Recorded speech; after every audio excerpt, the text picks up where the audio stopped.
Guys, welcome back to Why Do Men, the podcast exploring male behaviour in dating and relationships. Today's episode, we're going to talk about something really interesting. It's something called love bombing. But honestly, for those of you familiar with the term, it's way more than that. Because when we talk about love bombing, we're not just talking about flowers on the second date or intense text messaging. We're talking about what's happening underneath. Why are men all in so fast and then disappear? Why do women mistake chaos for chemistry? And why do we confuse intensity with intimacy? To join me today, I have got an incredible guest, dating relationship coach, Sabrina Zohar. Welcome, Sabrina. Hey, Tom. I'm so excited to be here. I'm buzzing to have you on. Sabrina, I just wondered if you could tell us a little bit about your journey, because it's incredible. Absolutely. So I'm Sabrina Zohar. I'm a dating and relationship coach. I have a podcast called The Sabrina Zohar Show. And I started this journey because I was that girl. I was the girl that was really struggling with dating. I was listening to all the clickbait on the internet of like, do this to get this.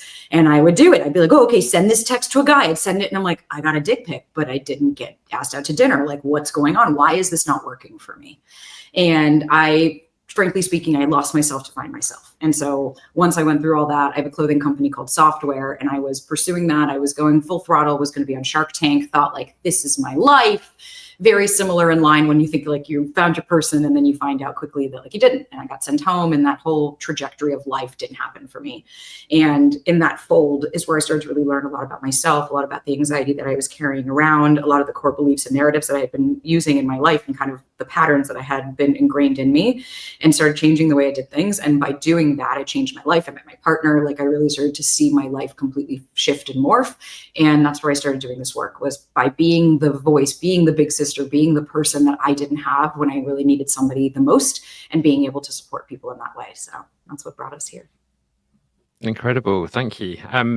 The topic of the episode is about love bombing. And I sort of mentioned right at the top of the episode that love bombing is something which is used a lot, particularly on social media as a term, right? But it's often symptomatic of much bigger challenges in dating. I just wondered if we could start by just sort of exploring love bombing a little bit, really. And sort of I'd love to hear your interpretation of what love bombing is. Absolutely. So to me, I think you said it really well in the beginning. Love bombing isn't just like, oh, this person got you flowers, or, oh, this person might just text you a little bit more than maybe the average person that you're dating.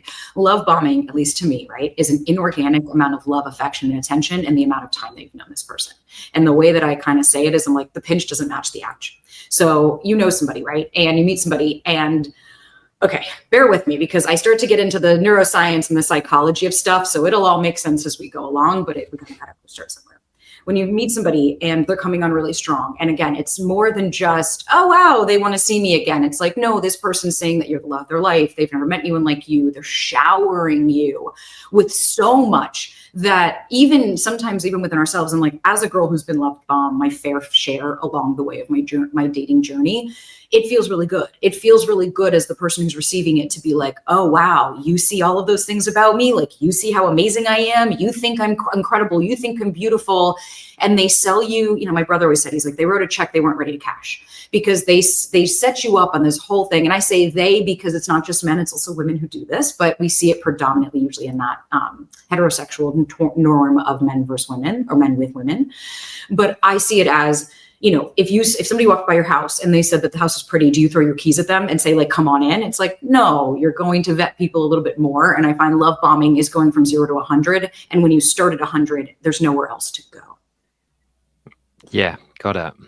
And let's explore that a little bit more. So how can you tell, like, what's the difference between like just healthy expression of affection or intimacy, and how do you know when someone's actually maybe going a bit further than that, and maybe the root cause of it isn't genuine affection for the other person?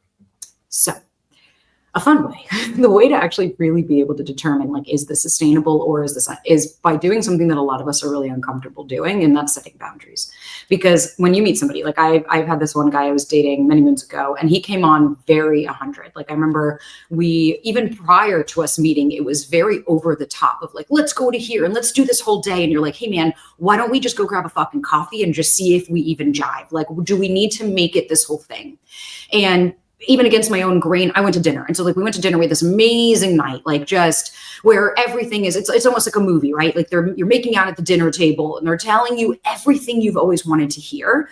And I walked me back home, and he kept pushing of like, can I come up? And I kept saying like, I'm not inviting you up. No. And he, oh, I want to see the view from your apartment. And I was like, get fucked. You're not coming up. Thank you so much. The next day I get a text from him in the morning of like, beautiful, what are you doing today? Come on a private jet with me. My brother's funeral is, and I was like, whoa, that's love bombing, where it's just everything, this intensity all at once. And it almost feels just overwhelming. And the way to really start to combat that, because typically speaking, we see two schools of thought. One is either someone will be like, you'll hear the like, run, red flags. And it's like, well, you can also have a conversation with this person and just let them know that the speed at which they're moving makes you uncomfortable. You're open to getting to know them deeper, but you do need to work at more of a sustainable pace, because you want to build a level of like an authentic foundation, not start at something that is chasing a feeling, because that is inevitably going to go away. You could run away if you want to do that, but I feel like that often is just too easy. It's the avoid and don't deal with any kind of discomfort. But I think really the way that you can tell if this is real, if this is sustainable, is by setting a boundary. Because let's think about it. If it's bullshit, if I'm doing it, and we can talk about, like, we'll get to it, like the reasons why people, love bomb and come on really strong and then ghost, like there is a psychology to it. But if you go to somebody that is love bombing, who's coming on really strong, and you say something like, hey, I think you're really great, but like this is just moving a little bit quicker. If that person's genuine about their feelings and intentions towards you, they'll be like, oh my God, thank you for letting me know. They'll respect your fucking boundaries. They will say, because remember, what is a boundary is me. A boundary isn't you have to do this. If you say anything that you or something about the other person, then you're no longer using a boundary in the correct way, because it's about how I protect myself. So if I say, hey, I don't feel comfortable with that. I don't want to go on, like the guy, I don't want to go on a private jet to your brother's funeral. Thank you so much. That's really intense and it's a bit much for me. What ended up happening is like, he gave me pushback. It was an attitude. It was you're no fun. Why are you being such a square? And it's like, hey, and then everything after that was constantly trying to push me to a point where I was saying no and trying to get me to say yes. To me, and sure enough, what ended up happening, the guy was emotionally unavailable, ... It didn't work out. But when we have somebody that's coming, again, I want you to meet my friends and family, and you're like, hey, we've had one date. Why am I meeting your mom? We have to be able to have an adult conversation and not just go with it or make assumptions, because that's how we're going to get ourselves into probably getting ghosted, or the person will come on strong and fizzle because they're chasing a feeling. They're chasing what validates them. They're chasing what makes them feel good. It's not about you. And so then, when we start to catch up and go, oh, wait, I'm actually reciprocating those feelings, and you see either the person goes, oh, sorry, this is a little much for me, I'm not ready for anything, is because they were trying to regulate their nervous system and quell their anxiety. It wasn't about you. So by setting that boundary and saying that this doesn't work for me, or hey, I'd like to move slower, or this is what it looks like, can we have a conversation about it? You're seeing their emotional maturity, you're seeing their emotional depth, and you're standing up for yourself to say, this doesn't feel comfortable for me, so I'm going to do what I can do, which is only take control of myself, and that doesn't work. That really is because what's the other way? We go with it, we don't say anything, and then over time you start to see the shift in behavior. It starts to make you anxious, you become hypervigilant. To me, I think if you really want to nip this in the bud, have those conversations early on, because then you can see if their words and actions align. If it's about you, they'll show up for you and they'll respect you and they'll go at a slower pace. If it was about them, you'll be able to see that pretty quickly. So you touched on some really, really relevant things there, which I can apply to my own dating life and my own experience, certainly in my 20s.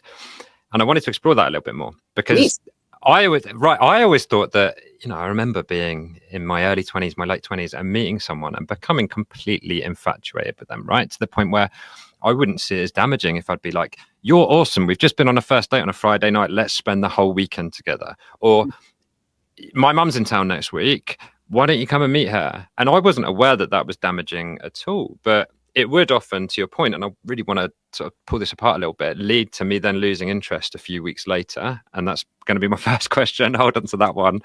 But then the second one is, I'm just going to use this as a private therapy session, so sorry to my listeners. And then the second one is, why is that damaging? Like, why should you say no to that if you're on the receiving end of it, and make sure that you have boundaries? Yeah, totally. Let's reverse engineer. We'll go for that one, and then we'll go into yours, because I want to ask more questions to understand a little bit more of your experience. And I actually think the audience will get a better sense, because what I'm appreciative of is, like, we can debunk and de-villainize. I think we've gotten into this, like, everybody is such trash if they do anything outside of exactly what it should be. Like, I did a video yesterday of like, not everyone's meant to be in your life forever. Like, sometimes we date people when we're in a different way of life, and the people just couldn't comprehend that there's a human aspect to things, that like, I didn't wake up this morning choosing to hurt your feelings, but like, I was in my own shit, and unfortunately you were a bystander, and that's called fucking life. And so I think the why is it detrimental? Because at least on the receiving end, right? Because typically speaking, let's be really realistic. When you're somebody who's secure and you're really confident in yourself, and I'm talking earned secure as well. This isn't shaming anybody that is insecure, because I was her and I believed a lot of this.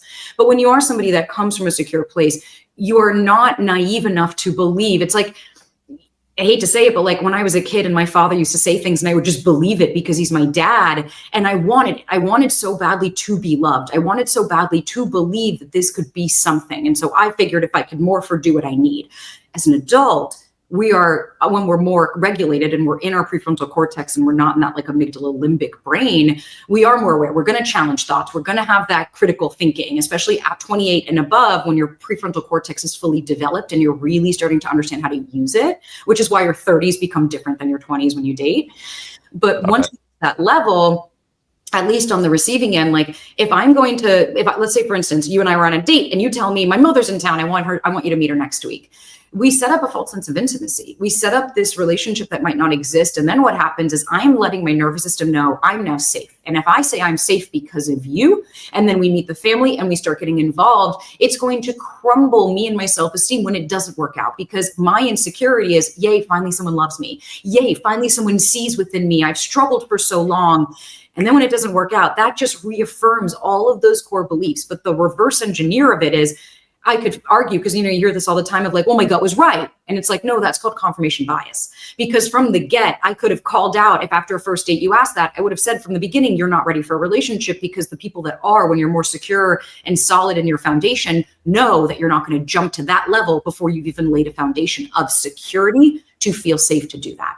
So on the receiving end, it could be really detrimental to your mental health.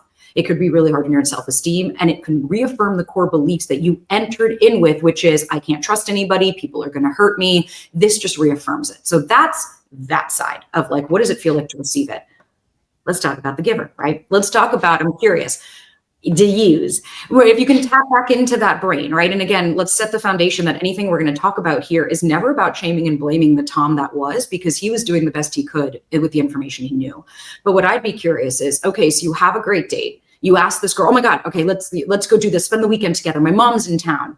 I'm curious, where was the disconnect? Where is the connection of, oh, this feels so amazing? What transpired? Was it space? Was it seeing them as a real person? Was it seeing them in triggers? What for you went from come meet my mom to, you know what, never mind, I don't think this is going to work? Good question. And I've done a lot of work on myself around this stuff. So let me give you my interpretation of it, right? It was, you mentioned it earlier, intimacy. It was desire for intimacy, but without the actual commitment that intimacy needs, right? And this all, it tracks back to my childhood and having a lot of abandonment, particularly with men, which I'm not sure is relevant or not, but I just thought I'd throw it in there. But then I would always think, as an adult, right, I really want to feel that closeness and that intimacy with a partner, because I didn't have that as a kid. But the problem is with that, like, that initial intimacy, the excitement, the fireworks, it's not sustainable. And eventually you get to a point pretty quickly, like, for me, it'd be, I'd call it the 3-month itch, where it would just be so good, so amazing. And then before you know it, you have one thing where you're like, oh God, I'm not sure that aligns with like the real stuff, like my values, my beliefs, And then I'd start noticing more of them. And then I'd be like, oh my God, those fireworks that I had in the first 3 months have already disappeared. And I'm not sure whether long-term this person's right for me.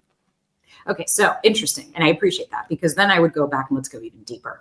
So intimacy, fear of abandonment, all really valid. But so my friend Britt Frank, she's a brilliant neuropsychotherapist. And she's always said the love addict, right? The person that really wants it and is going around craving it. She's like, their biggest fear actually is not abandonment. Their biggest fear is true intimacy, because oftentimes, and I'm the same as you, like the severe abandonment in childhood. And like, at least for me, I had a pretty fucking tumultuous upbringing.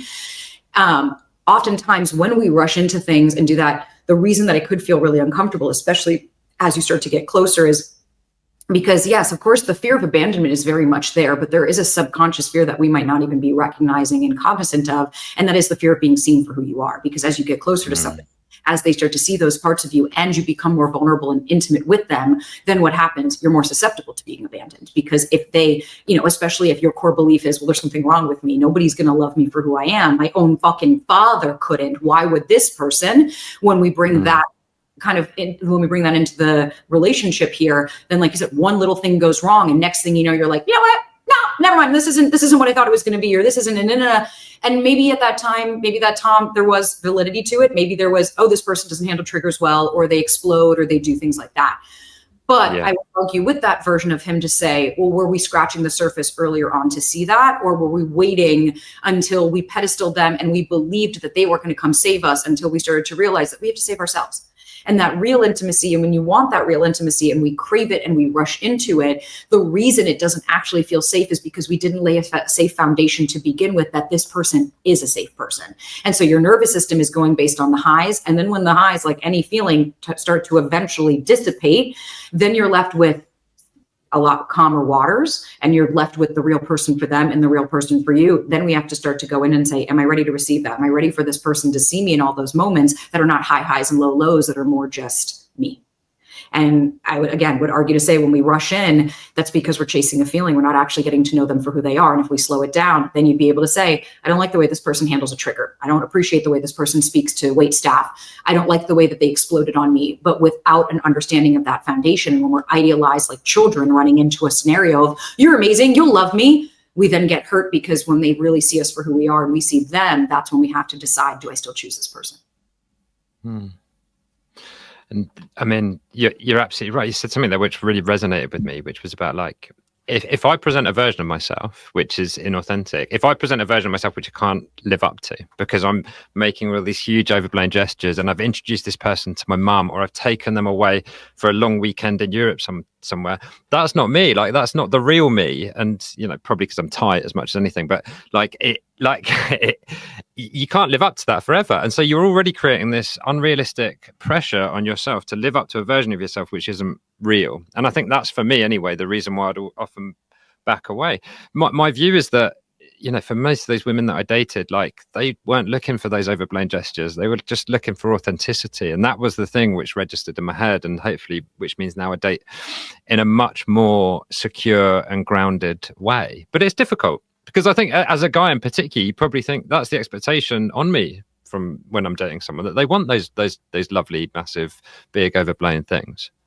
And I think, to your point, like, yes, of course it feels good, right? Like, even with my partner, I think there's a balance between like, I think the going slow, which is confusing to a lot of people, of like, I get this all the time, like, well, how do I go slow? And it's like, okay, well, we have to talk about a few things. One, especially as you're saying, I'm moving into a more healthy and secure way of doing things.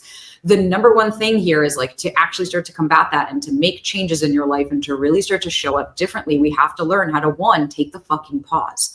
Take a pause before I invite this person on my weekend trip away with my family to go, wait a minute.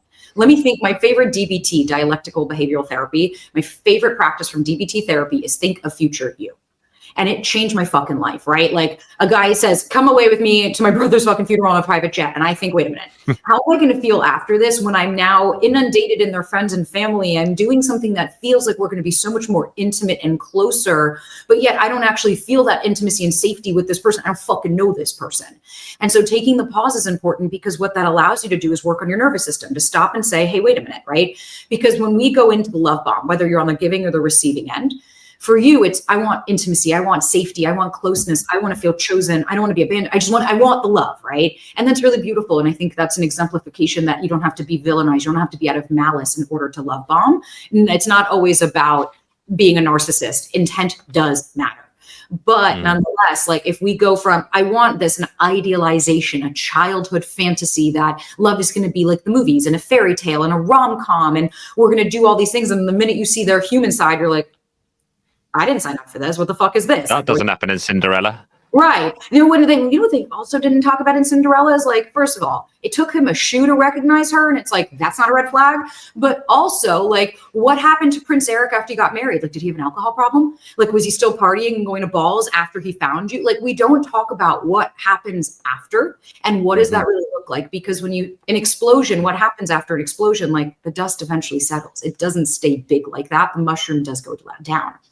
But I think when you're dating from a more secure and healthy place and you're like, wow, I really don't want to do this anymore. Sure, you're going to get excited. Like, here's the thing. My partner and I, when we met, we hooked up on the first date. Like, by no means am I being like Pollyanna, you're not allowed to kiss or touch. It's like, you could do, if you're an adult and you are making a choice as an adult, you choose what makes sense for you. And for me, that's what made sense for us. But when we left, the reason it didn't go into love bombing and all that is because I literally stopped and said, Zohar, you had a good night. You're an adult girl. You needed that. You had a good time. If you see him again, great. Get to know him for who he is and not the version of who you want him to be. And anytime I caught myself getting, after a date of like, oh, I want to invite them to do this, I'd stop myself and be like, is that coming from a place of authenticity or is this coming from anxiety because I'm scared I'm going to lose them if I don't do that? Do I know them well? Right? I start to challenge and sit with myself and get curious about what's coming up. That is how you'll start to change the way you date. It's not that all of a sudden, Tom, you're never going to meet these women that are anxious and insecure and needing more of you. It's that when you see that, to go, hey, I appreciate that, but I'm not interested in texting morning, noon, and night. Like, I'd much rather get to know you in person. Please let me know if that works for you. Because part of going from fast to slow and all of those things and learning how to be secure within yourself, the biggest thing, and I don't think anyone talks about it enough, is you got to learn to grieve. Part of healing and part of growing and part of evolving is knowing that, yeah, you're going to lose people. There are going to be people that are not down with that. There are going to be people that are not cool with it. But what am I risking here? Am I risking losing them? Okay, I can lose them. Or am I risking losing myself? That is way too high of a cost. Amazing. You touched on anxiety there. You touched on avoidance. You touched on security. Like, I'm very familiar with these terms in terms of attachment. And I just wondered if we could delve into that a little bit.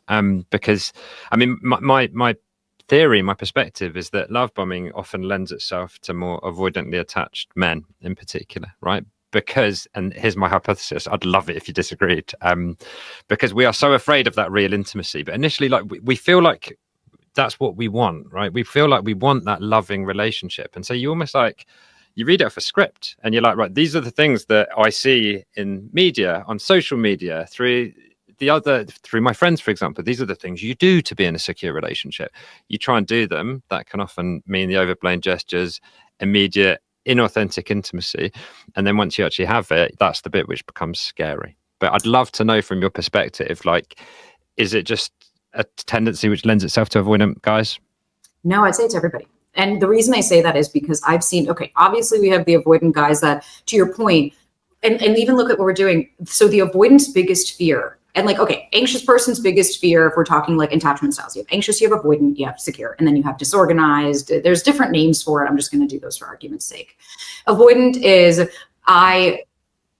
I'm more secure within myself than I am connecting to other people. And the anxious person is I'm safer with you telling me versus than me sitting with it. So that's why we could see those polarizing that they come, right? Secure is I can give and receive love safely and feel confident in doing that. It also stems from a lot of childhood stuff. Anyways, like, we can get to that, but for argument's sake, then we have disorganized, and that's that amalgamation. It's not that with one partner I'm anxious and with one I'm avoidant. No. That's just being triggered in different ways. I'm talking amalgamation. We've all dated those people that you literally think you're going crazy because 1 minute they're all over you, and then moments later they're saying they don't feel it, or then it's such a push-pull because they want love, they crave love, and then the minute they get it, they retreat, and it's its own kind of hell. And so what I typically see when we see the avoidance, so the avoidance biggest fear, again, isn't necessarily even, yes, it is intimacy. Absolutely. They're scared of being seen for who they are, but they're more so scared of being rejected for who they are. So the avoidant will say, oh, this is what I do. Okay, let me just do this, right? You said magazines told me to do this. I'll do this. But then their nervous system is going, oh, but they don't like, oh, no, I don't know. Oh, they're getting a little too close to you. Oh my God, I think they're falling. No, this doesn't feel safe. They're going to end up leaving you. There's this own narrative because avoidant people also have anxiety. Anxious people also have avoidance because avoidant people are secret. Like, I see my partner, he's significantly more avoidant. He's got anxiety. I can see it. He's scared. He's nervous. And he once admitted to me, my biggest fear is that when you get to know me for who I am, you're not going to love me like my dad. And I was just like in tears with him like that. And I'm like, if only you knew that was my fear, that when you get to know me, you're going to leave me. Like, that's the same fear that the anxious person, I'm scared you're going to leave me, you're going to abandon me. They had that inconsistency, that hot and cold, the push pull, right? Maybe a caregiver was there, then the next day they weren't. And so we learned that love isn't safe, and that's expressing your emotions might not be safe. And the anxious person is also avoidant, because we're avoiding looking at our deeper feelings. We're avoiding looking at ourselves and seeing what's at the root. We make it about you. Why aren't you saying this? Why aren't you texting me? Why aren't you telling me everything's going to be okay? Well, how's that everybody else's fault? So when we look at love bombing, yeah, the avoidant will love bomb because they say, oh, this feels really good. Their nervous system is on a high of, I can get you. You like me. You're attracted to me. You're into me. And then when intimacy comes, emotions, emotional depth, anything like that, it's, oh, no. This is, growing up, like my partner, he would get in trouble as a kid. Like, his dad was not a good person. If he showed emotions, that was it. And so he learned, just stuff them down, keep them in. It's not safe for you to show them. Nobody wants to see this, be a man. So now we wonder why he shuts down when the same thing happens, because he's so terrified to seek his own emotions, let alone can he handle anyone else's. So that's why they love bomb. Then you look at the narcissist, obviously they're doing it for their own fucking devaluing and all of their shit. But when we look at the anxious person, oftentimes the anxious person will love bomb, come on really strong, because they want that safety. They don't want to have to sit in the unknown, and they want to go in, well, if I just tell you everything's amazing and we just run from 0 to 100 and we get into it, then I'm safe. You're never going to leave me, right? And so they'll go into like, come meet my friends and family. Let's spend every day together. Text me morning and at night. I can't stop thinking about you. And you're like, hey, I've known you for like a day or two. Like we just matched online and already like we're talking about wedding bells. They're doing that because they're avoiding sitting with themselves in the thoughts of, am I going to be enough? Is this going to work for me? Do I like them? Do I choose them? That's what I mean by they're also avoiding, because we're not sitting to stop and go, but do I like them? Not just, do they choose me? And so it's really about understanding that like anybody can love bomb, because it doesn't mean it's out of malice. Maybe that person's trying to seek safety for whatever they're trying to seek. And that's more why we have to say setting boundaries is so important. That's amazing. I never really thought about it like that, but it does make perfect sense. Would you say that applies to people with the secure attachment style as well? Like, how do you know if you're love bombing? I mean, I think we have to look at, like I said, the pinch doesn't match the ouch. And I think, and for a lot of people, love bombing is very natural. Like, they don't notice it, especially if you're like, I don't know, I came from a household like where, for me, like my dad is very big on gifts and he'll buy you things, but then like he'll use that as manipulation. Like, he's a narcissist. So like, that's why. So if I grew up, like I see my brother, sometimes he used to say, he's like, I used to love bomb. He's like, I didn't know any better. Like, that's what I watched my dad do, was come on really strong and then leave. But I didn't understand why. I didn't realize that he didn't, his own stuff. And I think with somebody secure, the reason that we say secure people will not love bomb on the aggregate is because secure people are a lot more in tune with understanding that like things take time to build, right? If you came from a household, like I have a friend who has her kid and I can see, I'm like, this is going to be one of the most secure children I've ever seen. She knows how, because she understands that her parents aren't conditional. Her parents validate her emotions and feelings. I mean, she's like 3 years old and this little girl is like, she'll fall and get up and be like, whoopsie. And like, nobody makes a big deal out of it. If she's alone, she'll just sit there and be alone. If somebody walks away, she's not screaming or crying. She'll just be like, bye, and then go back to doing her thing. Like, you can see this little girl has two parents that make eye contact with her, that show her that when she's having an emotion, they're there to attune to her needs. And so secure people understand that they can attune to their own needs while they also know that their partner can do the same. And so when you're secure, the reason that maybe those people might not love bomb is because they have a higher propensity to stop and go, well, wait a minute, how does this feel for me? Because they're not afraid of tapping into their emotions. They had a caregiver that taught them how to process that. And for a lot of us, we didn't. That's why we'll go, when we get dysregulated, we'll go into either fight or flight, freeze, fawn, whatever, because we don't have the tools to regulate and bring ourselves back to the present moment, whereas somebody secure understands how to do that and how to be and sit in their emotions because they're not scared of what's going to come up. And you touched a little bit right at the top of the episode, Sabrina, about your own personal experience and your journey. And I wondered if this sort of over elaborate display of affection in the early part of relationship, can you relate to that? Have you seen that in your own relationships? Oh my God, Tom, so I lived in New York for 12 years. And I was like, my job outside of working in fashion at the time was to find a boyfriend. Like that, it was to sit within, because I lived alone. And so to sit in my own hell, like I was highly medicated. They were putting me on all these different things because my anxiety was so high. And it was just trauma, right? Like I just needed to do the work. And I would meet dudes and like if they immediately were into it, like that was it. Like, you want to spend the weekend together? Next thing I know, we're like going to Fire Island together for the weekend, or we're doing this, we're traveling, we're doing that. And then it would completely fizzle out, or they'd come on really strong and they'd go. And what would happen? The reason I found myself in these cycles was because my core belief was I'm too much, there's something wrong with me. So when I met somebody that was 100% in, I'm like, see, I'm not too much. I knew it. And then the second they ended it, or hey, I'm not feeling it, or this is moving a little fast for me, what did that do? Instead of me stopping and going, well, yeah, I mean, look at the way that you no. I didn't take any accountability and responsibility. The first thing I did was, I'm too much. I knew it. I knew I was going to push this person away. I knew there was something wrong with me. So instead of stopping and going, oh, right, this didn't work because it was set up from the beginning to fail, I internalized it as there's something wrong with me. I know, I hear it, because what happened? Instead of, see, my gut knew it, I knew I can't trust anybody. It was, no, that's confirmation. So we have a part of our called the Salience Network. The Salience Network is responsible if you walked outside right now, or let's say right now, I'm saying, wow, I love that green sweater, or that green jacket, or wow, Seth, I love your tie-dye. I've been really into tie-dye. I could all but guarantee as you go shopping, you'd be like, wow, is there tie-dye everywhere? Like, because it's the Salience Network. What we tell our brain I'm looking for, your brain goes, okay, find it, find it, find it. And so when I was being loved, when I was looking for that reconfirmation, see, there is something wrong with me, then there's no shock. I'm going to go for people that are going to come on strong and then fizzle out quick, leaving me with, I'm the problem. So I had that all day, every fucking day. And I would go into the same thing. And I was the girl that was like, men are trash and men ain't shit and no one wants commitment and everybody just wants. And then I was like, okay, let me use my body. Let me sleep with a guy quick. Let me connect with him. Then he's going to love me. And all the movies, right? If I get him in bed and I'm amazing, he's going to call me back and he's going to want to be with me. And it's like, no. Instead, what happened was like I completely self-abandoned, and I let those people know that their opinion of me mattered than my own opinion of me. And I was so desperate to have them love me more than I loved myself.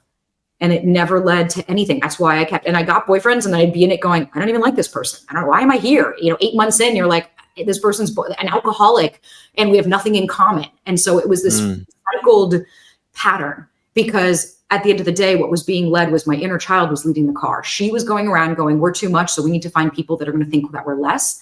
But that's also a term called repetition compulsion. My unhealed parts were driving the car. And then I kept thinking, but if I get this guy that's the narcissist, that's an asshole, like my dad, but if he thinks I'm okay and he doesn't think I'm too much, then everything my father ever said was wrong. And what happens? It reaffirmed, and then it cemented the beliefs I had within myself. So yes, to answer your question, I was her.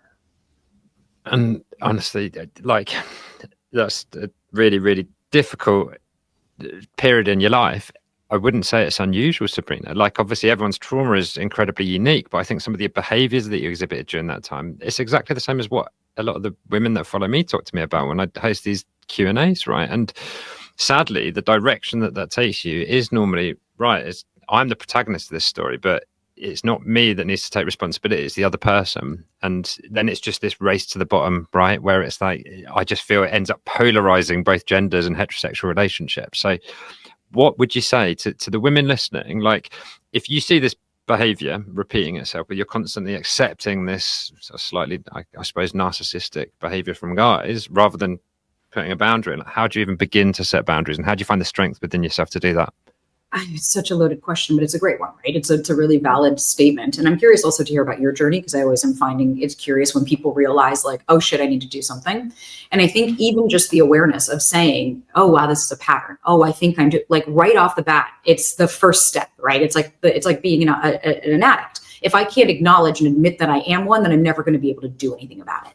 And I think what really kind of stopped it for me, what changed everything, was I love IFS, which is called internal family systems. So it is a type of therapy. And if anyone has seen the movie Inside Out, it's a very oversimplified version of what IFS is. And it's parts work, right? Like a part of me feels this, part of me feels that. And in Inside Out, they use your emotions as your parts, which is not technically speaking what IFS is, but it's a fucking movie. So we'll go with it. But for me, at least for anybody listening, the first thing I usually stop to ask is like, can you literally, if we're finding a pattern, can we stop to ask, what's my part? Just, and not about shame or blame. What's my part? So if my part is consistently, you're right, I'm not setting boundaries. I am believing what somebody says off the bat. I'm getting into too much texting early on. I'm not setting boundaries. Okay, great. What are things I used to accept in relationships I'm no longer willing to? That's a great way to start, by saying, these are the boundaries I need to implement, and these are my non-negotiables. Then I would go and say, okay, every single time, like even with you, we could do this together, or if you want, every single time I have the same situation, I have a pattern. I want to know a couple of things. One, where do I feel those sensations in my body? Do I feel like I always feel it in my chest? Do I always feel it in my neck? Is it that my shoulders get tense? Like, what does my dysregulation look like? What is happening when my nervous system is seeing, hey, we're not safe here anymore? Then the next question is, how old do I feel? How old do I feel? Do I feel like the adult that's here right now? Because I've had it where like when those guys would do that and I'd be begging them, what's wrong with me? Why aren't you looking at me? Do you not think I'm pretty enough? Am I not good enough for you? Okay, I'd ask myself, who am I talking to right now? Am I talking to this guy or am I screaming at my father who's begging for me to look at them? Okay, so this is just a pattern. This just feels familiar. How do I feel when I'm with them? I feel like I'm 7 years old. Okay, so that's the age I'm coming from. And oftentimes it's something Britt always says, it's called mind fusion, not literally, because if you talk to like, anybody that's in the career, they'd be like, that's not what mind fusion is, but we say it for the psychology world. When we fuse with our parts, right? We have a 10-year-old, we have a 12-year-old, we have all these different parts of us that are coming out to act out on our behalf, to protect us, to save us, to say, well, you don't know what the fuck you're doing, so let me do it. When we fuse with those parts, then we believe that's who we are. Versus, oh, right now I feel like I'm 7. Okay, so the 7-year-old in me is trying to keep me safe right now. What does that child need right now? Well, I don't think she just needed somebody to come and text her more. I think what that child needed to know was that she's safe no matter what, whether this person shows her any kind of affection or attention. That's how we can go back and understand what parts of me are trying to get my attention. Because I will tell you this, and I will say it might be a hot take. If you have patterns in your dating life, this has nothing to do with anybody else. This is just a screaming cry for you to look internal, because those are now all of your parts asking for you, not for anybody else. And then the mistake that we make is thinking, I just need to find the right person, but it's actually, I need to become the right person because I need to save myself. Wow. And that was it. I mean, do you mind if I give you a bit about my journey? And I'd love to know what resonated with you. Like, how did you get to this?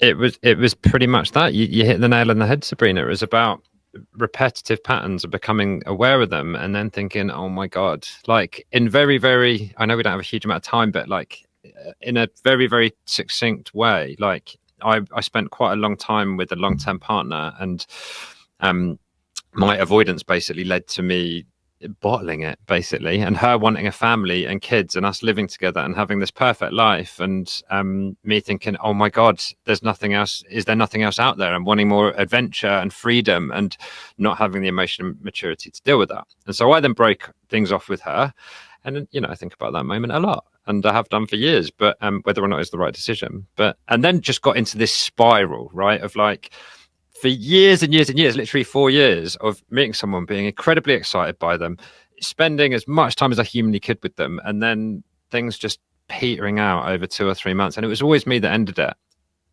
Go on. Great. I have a question.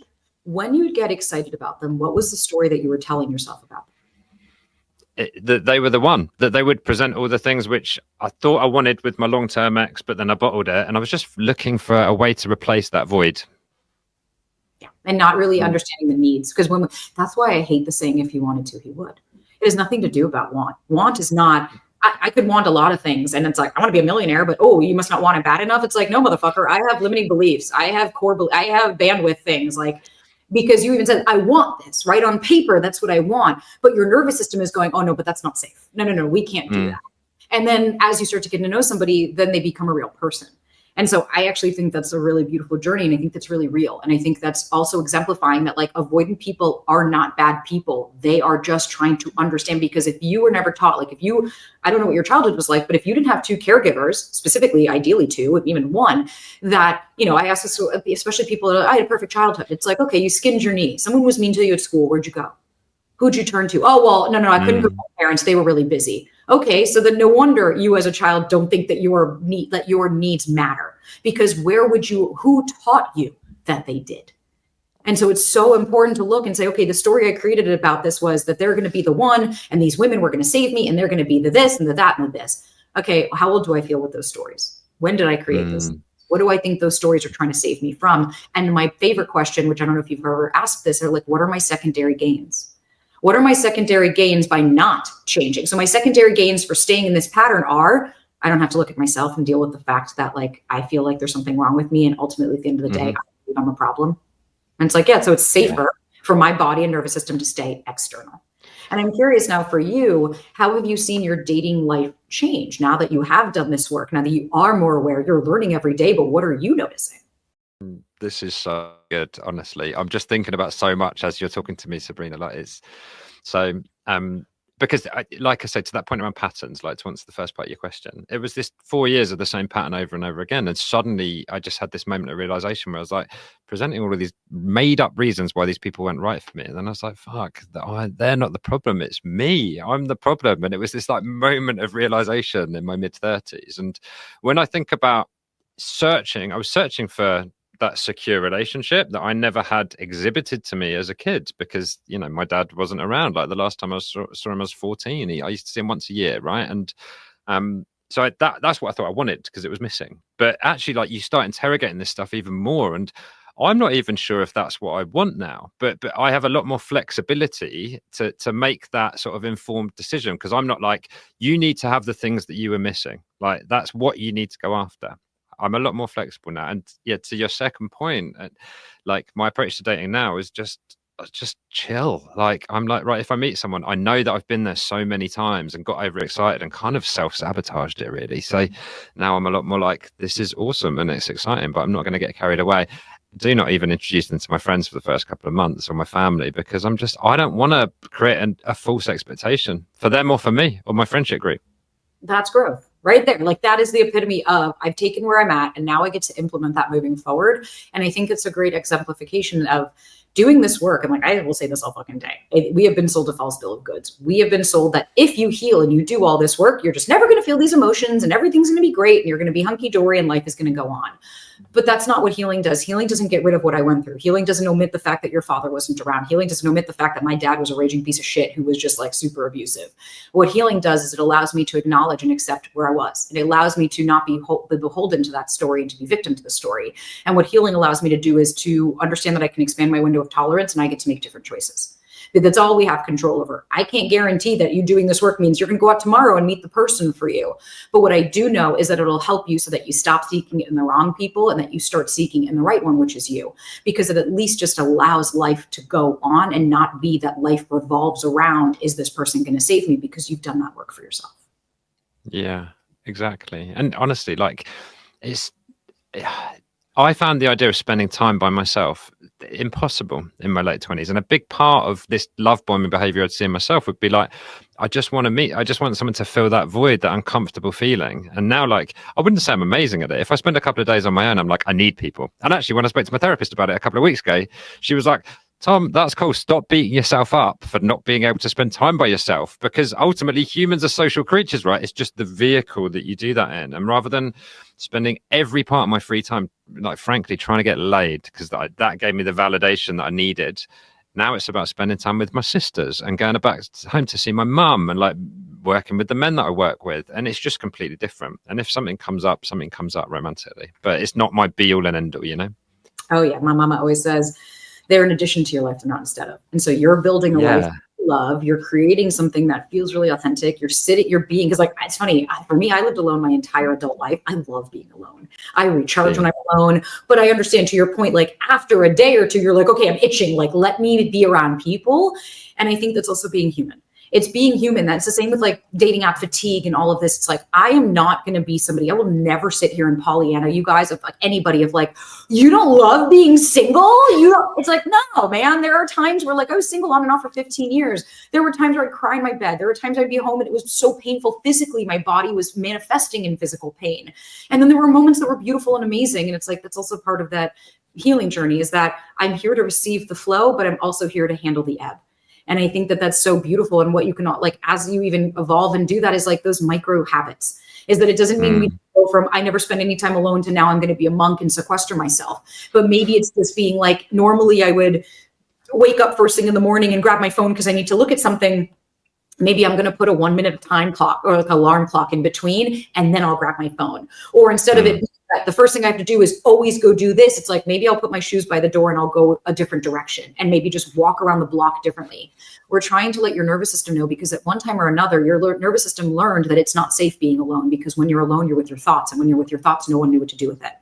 And so now you get to reframe that, like, hey, this is safe, because when we're alone, I'm not going to be an asshole to you. And when we're alone, I'm going to support you. And when we're alone, I get to reconnect with you as opposed to disconnect. And that right there is where the work is. And I'm really excited for you that you're doing that. Thank you. And I can't wait for you to put me on your Instagram as the latest sad, lonely, single man. Oh, stop it. Just the next part of the show, Sabrina, we always do audience questions, and I put out a Q&A, quick fire round, okay, because I know we haven't got a huge amount of time, but the first, go on, hit me. I mean, we got some time. We got some time. We got time. I even, by the way, off note, I can push it another 10 minutes. Don't worry about it. Okay, no worries. So the first question was, I met a guy, and after 3 dates, he said I was the one. I felt like I was really into it, and then he just vanished. Why did he vanish? Okay, here's the thing. So the why question is never going to help her. What's happening is she's disconnecting from herself. She's so focused and intellectualizing. If I understand why he left me, the pain will go away. But what she's not understanding, this has nothing to do with why he left her. Like, why? We just answered it, right? After the third date, he told you were the one, is because he love bombed you. He came on really strong. And oftentimes people that do that, what do you think is going to happen next? You think this guy who comes on really strong is then going to be like, you know what? Actually, never mind. Because when he goes, oh, actually, never mind, he has to deal with your fucking emotions. He has to deal with her going, well, what the shit? Holding him accountable to his behavior. So that's what I mean. If I told her right now the why, it's not going to make her feel any better. What I would reframe why to I don't like. I don't like that he did that. Okay, what don't I like about it? Well, he wasn't honest and upfront. Okay, so then is this somebody I even want to date? No, I don't want to date. Okay, so then let's move the fuck on from that. Yeah. I had a question. I do a Q&A on Instagram every Sunday, and a question from one of the guys in my community, or female, about I was dating this guy for 8 months, and then he just ghosted me. And she was like, tell me what's going on. And my response was, don't even think about what's going on. You just have to acknowledge the fact that you're probably not going to get a rationale, and whatever rationale or answer you get from him is not going to satisfy you, because frankly, it's just shit behavior and it's his problem. It's not about you. It's about them. 100%. It's been 15 years since my first person ever ghosted me when I was 20. To this day, I have no idea. I never found out, and it's haunted me for 15 years. I had to let it go. Right? Like when somebody's going to ghost, when someone's going to do that, use it as data. Now, here's the thing. It doesn't mean you're not be in pain. It doesn't mean, and that's what I mean by those two conflicting thoughts. You're allowed to be sad and hurt and angry and pissed and bummed. You're also allowed to say, but this doesn't have to do with me. Exactly. All right. This is a good one. Based on our conversation, should you be consciously holding back in the early stages of a relationship to avoid love bombing, coming on too strong? Oh, 100%. I think consciously you should be, I mean, here's the thing again. So I look at it, I'm going to give you a frame of reference. I'm a business person, so this makes sense to me. I am the founder of my company and I'm hiring for the CEO.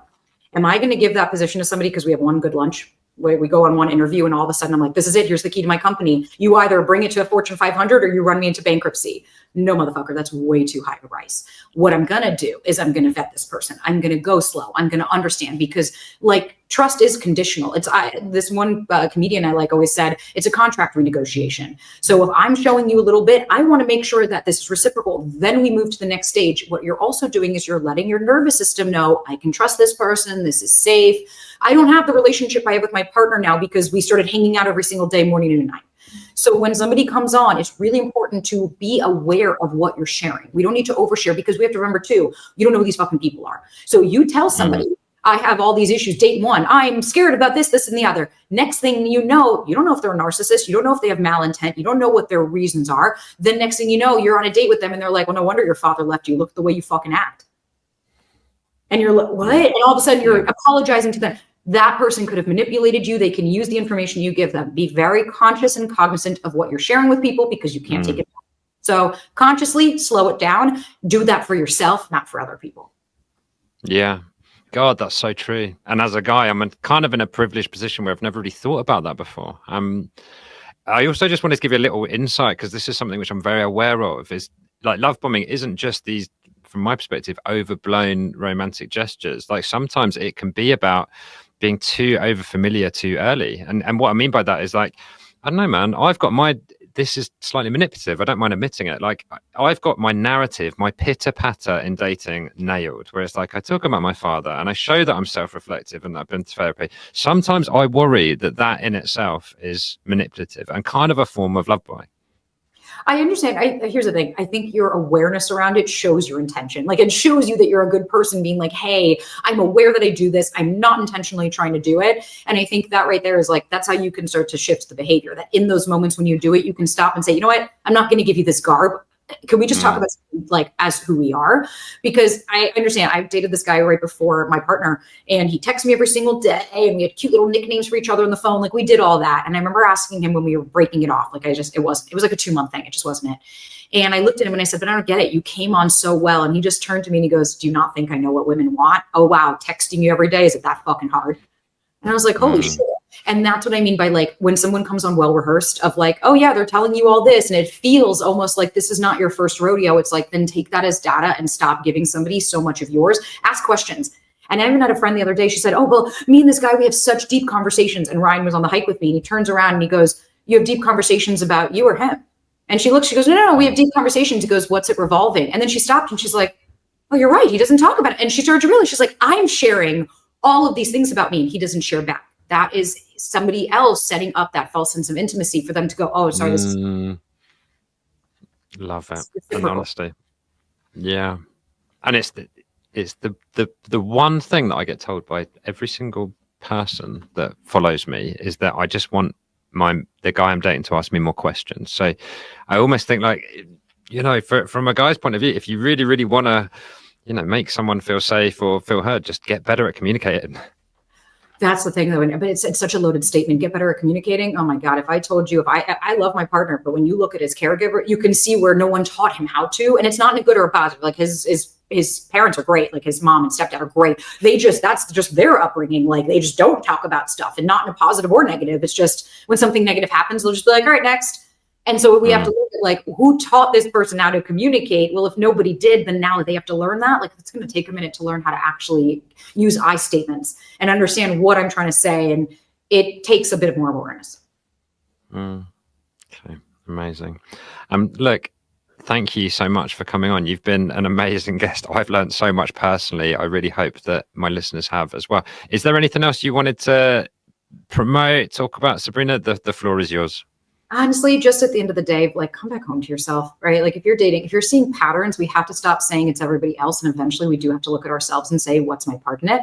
And again, not about shame or blame, but about 100% radical accountability and ownership. I was the girl who texted a guy 173 times because he tried to end it after 3 dates. Like, yes, I was her that was so anxious I couldn't sit still and I just wanted love until I realized, no, I just wanted me. And so come back home to yourself, learn how to validate your fucking emotions and feelings. Stop gaslighting yourself and saying that there's something wrong with you and you're crazy and this is why nobody likes you. Start taking up space because the world needs more of everybody's individual light and not everybody trying to go after one fucking light, trying to become that. So if this resonated with you, come on in. I talk to my camera a lot on the podcast. I have courses. I've got all that shit. Or just follow along, whatever you guys need. But like we're building a community of people that genuinely want to show up as they are unapologetically. And that's all I have space for. Because if you're trying to be somebody else, you're never going to fucking win this race. Amazing. Thank you so much. Guys, that is Why Do Men Love Bombing episode 8. As always, your support is so appreciated. Make sure you like, comment, subscribe, do whatever you want to do. Drop me a DM. If you're a good human and a nice guy, drop Sabrina a note. Maybe she'll feature on your Instagram. Thanks a lot. Thanks, guys.